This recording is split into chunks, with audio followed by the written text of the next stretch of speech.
Hello, my name is Sarah, and I have chosen to study African culture. The Netflix show I will be focusing on is called African Folktales Reimagined. It's 6 different episodes, and none are related to each other. Each episode covers a different social construct, laws of attraction, conflicts, and familial models. However, one of the recurring topics amongst 4 of the 6 episodes is the oppression of women. Some episodes are set in dystopic futures, while some are set in modern times or the folkloric past. Um, each episode is about 20 minutes in length. And what I find fascinating about the series is that each episode is directed by individuals of African descent. We have Uganda, Nigeria, Mauritania, Kenya, Tanzania, and South Africa. The following slides will include a short summary of each episode, the aspects being studied in each episode, and the components within the book or the web that can be applied to said aspects.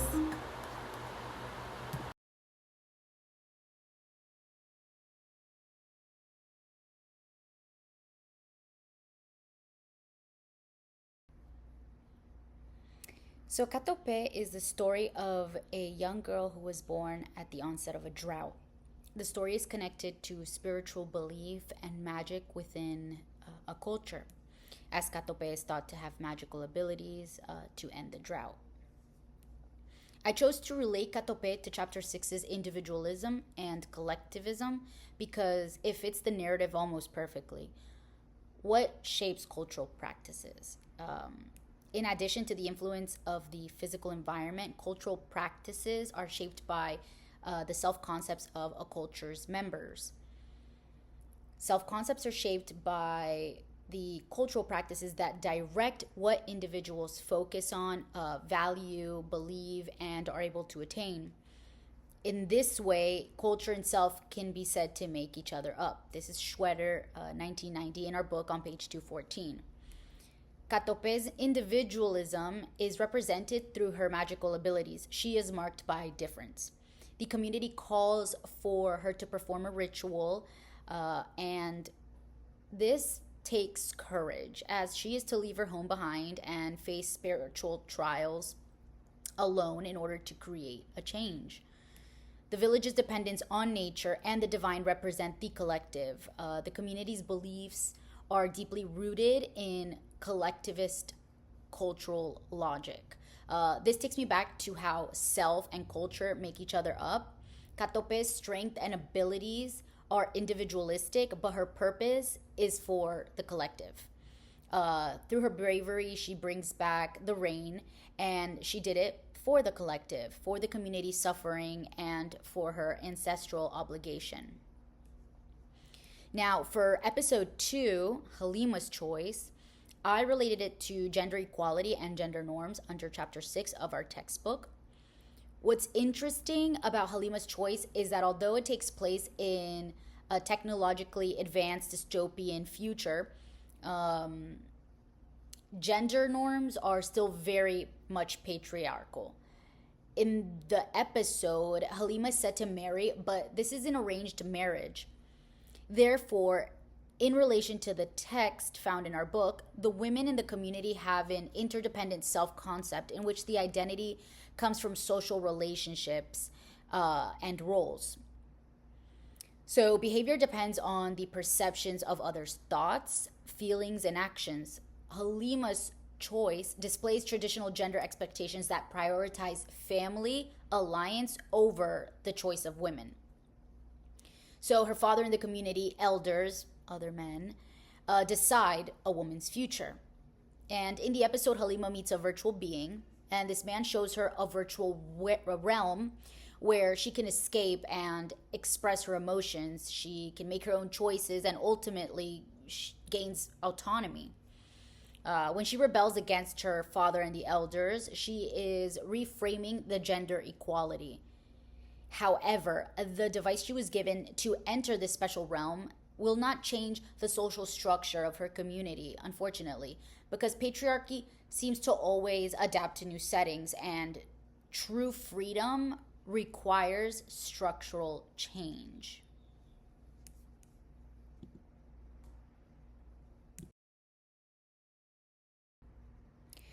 So I chose to adapt episode 3, Anyango and the Ogre, to happiness and well being across cultures.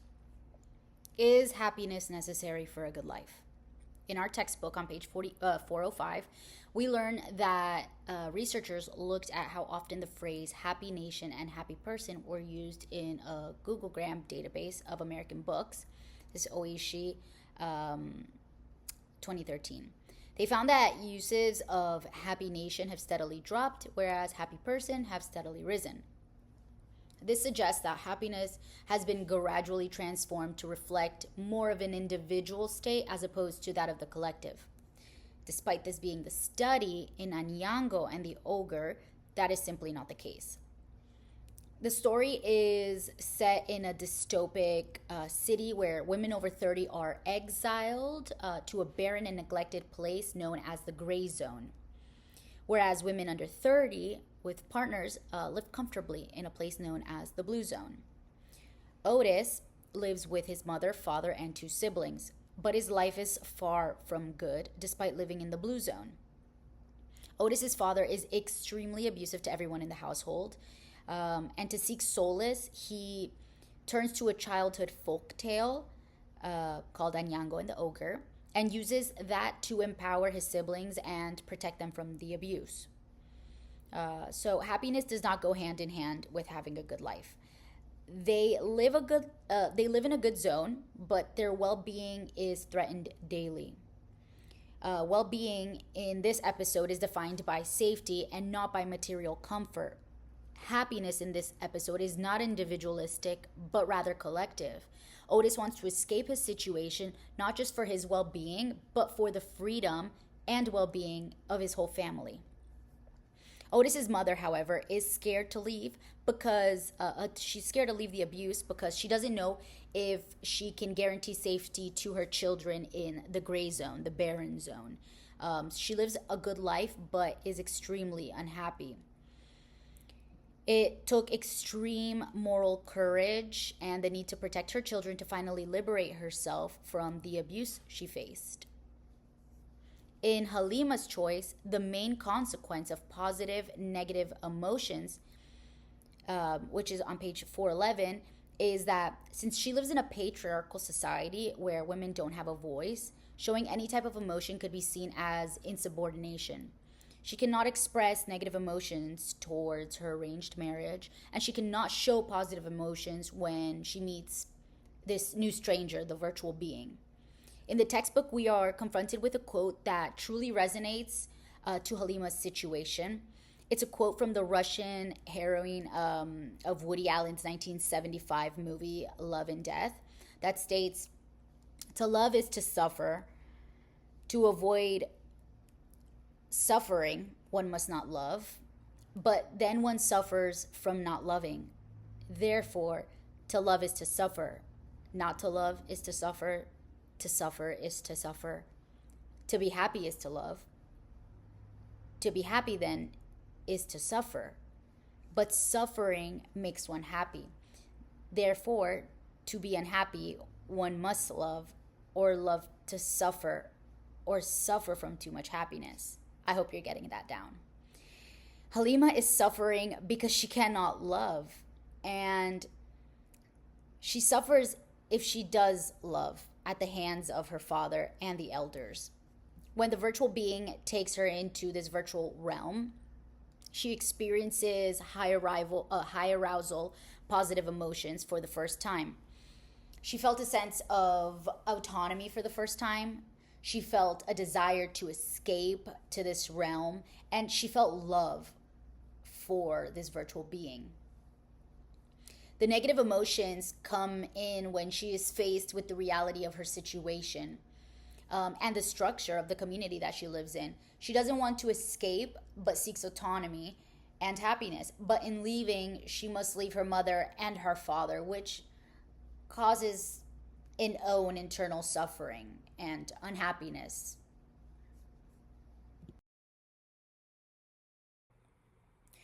So, chapter 11 in our book is the best chapter to relate both Katera of Punishment Island and Anyango the Ogre. Katera's episode has to do more with a patriarchal society where women are set up in arranged marriages and must have their children after marriage. If they have children out of wedlock, they are punished. So, marrying someone because you have fallen in love with that person is a relatively new idea and one that's somewhat uncommon in the context of all marriages that have occurred throughout human history. So, favoring arranged marriages over love marriage is not determined randomly. The preference appears to relate to the dominant kind of family structures in the culture. So, that's page 450 in our textbook.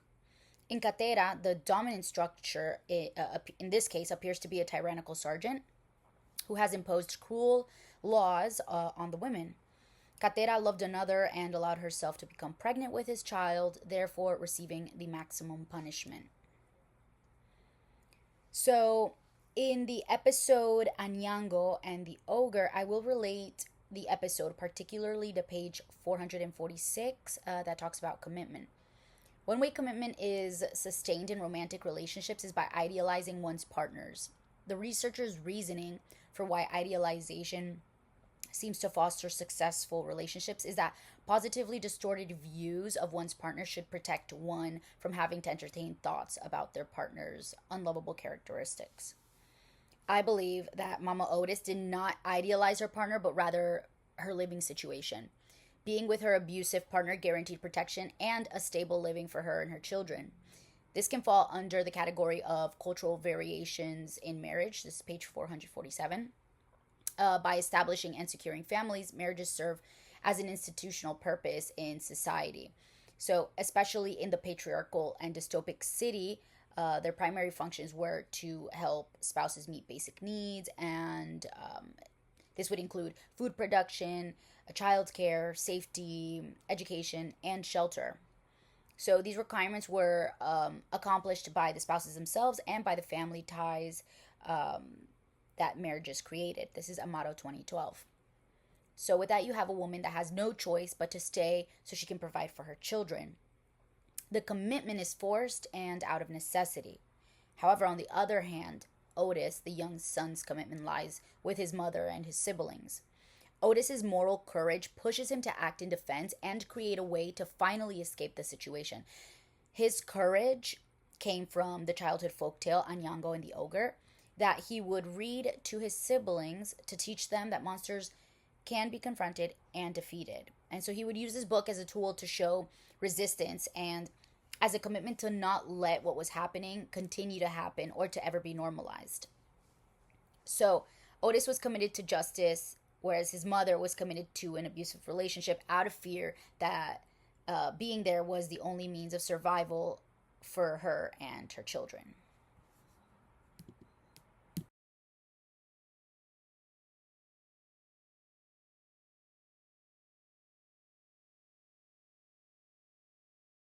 The episode Enmity Jinn is based more off religious and spiritual beliefs. The community in the episode is shaped by Islamic culture. A jinn is a spirit from Islamic folklore, and it's considered to be a supernatural entity linked to divine justice and punishment. The episode explores colonial trauma and the unhealed wounds it's left behind. So, religion in this case shapes the community's moral reasoning.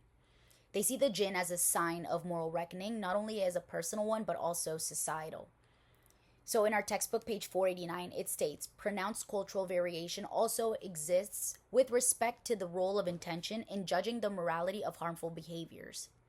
In the episode, you see different degrees of violence or pain being inflicted from one person to another, and they see this as the jinn punishing or avenging unresolved generational harm. But rather than relying on rational forms of justice, the characters in the episode look to spiritual explanations for all of their suffering. So, one study examined people's moral judgments in 8 traditional small scale societies around the world. This is Barrett 2016. So, while people in all these cultures considered intention when forming moral judgments, the degree to which they did so varied considerably. The belief in the jinn allows the characters to acknowledge that there is some buried trauma, but oftentimes moral responsibility can be displaced onto spirits in order to avoid accountability for one's actions. Now, the episode that I chose to relate to ethics, autonomy, and divinity are both Katope and Mamlambo. Katope focuses on divinity and the collective of a community's beliefs. So, page 468 in our textbook states people everywhere have obligations towards others, but are they moral obligations? Moral obligations are viewed as objective obligations. People believe they have an obligation to act a certain way, even if there's no official rule or law that requires them to do so. Katope is the story of a young girl who was born at the onset of a drought and is thought to have magical abilities that can end this drought. So the community's belief is collective, and they express their need for Katope to perform this ritual for the sake of the community. So Katope's moral obligation is more of an ancestral obligation. It was not written as a law that she must perform the ritual, so it's not perceived as a matter of convention, but rather an objective obligation. So her bravery to perform the ritual and end community suffering was more so an ancestral obligation. In Mamlambo, we see all three ethics. The cultural anthropologist Richard and his colleagues refer to the code of ethics inherent in Kohlberg's model as an ethic of autonomy. This value system views morality in terms of individual freedom and rights violations. It emphasizes personal choice, the right to engage in free contracts, and individual liberty. So, an act is seen as immoral under the ethic of autonomy when it directly hurts another person or infringes on another's rights and freedom as an individual. A second code of ethics Schroeder proposes is an ethic of community. Richard emphasizes that people have duties pertaining to their roles in a community or social hierarchy. The third code of ethics Schroeder proposes is an ethic of divinity, which is concerned with the sanctity and the perceived natural order of things. It involves the belief that God or gods, depending on one's religion, has created a sacred world, and everyone's obligation is to respect and preserve the sanctity of this world. This is page 467. So Mamlambo can be related to each one of these ethics. For autonomy, Zinle, the protagonist, is a victim of abuse in a patriarchal society where she is stripped away from her power as an individual, and so she decides to commit suicide by throwing herself from a cliff and into a river.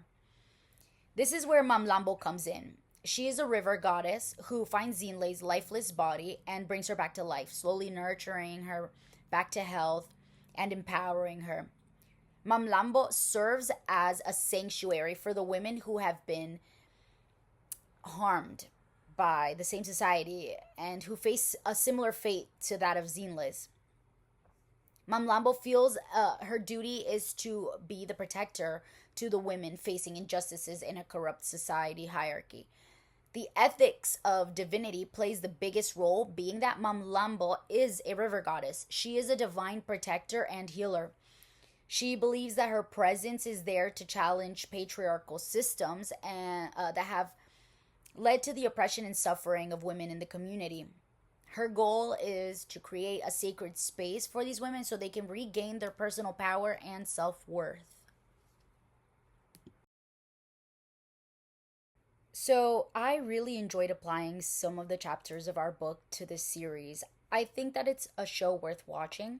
All 6 episodes are considerably short, amounting to the length of a movie, and each one is directed by a person of African descendants. So episode 1, Katera of Punishment Island, from Ugandan director Lukman Ali. Personally, it was a hard watch, as it involved abuse of pregnant women. Episode 2, Halima's Choice, from Nigerian director Kurit Aziz, has more of an empowering feel to it as she finds herself and gains autonomy. Episode 3, Anyango and the Ogre, from Kenyan director Volin Ogutu, was another hard watch as it involves visible domestic violence and horrific child abuse. Episode 4, Enmity Jinn, from Mauritanian director Mohamed Ekuna, is a bit creepy but interesting, especially because it's part of a religious belief that still exists to this day. Episode 5, Katope, from Tanzanian director Walt Mzengi, is a good watch. You see the bravery of a child as she performs her duty to serve the community. Episode 6, Mamlambo, from South African director Kobisa Yako, is another hard watch as it involves abuse, rape, and violence against women, as well as suicide. So I know that after everything I've said about the show, it might seem rather dark, but I do highly recommend it. The characters face trials and tribulations throughout each episode, but ultimately the episode have very positive endings. So next to me, you will see the references that I used from the book and their pages. Thank you so much for sticking around.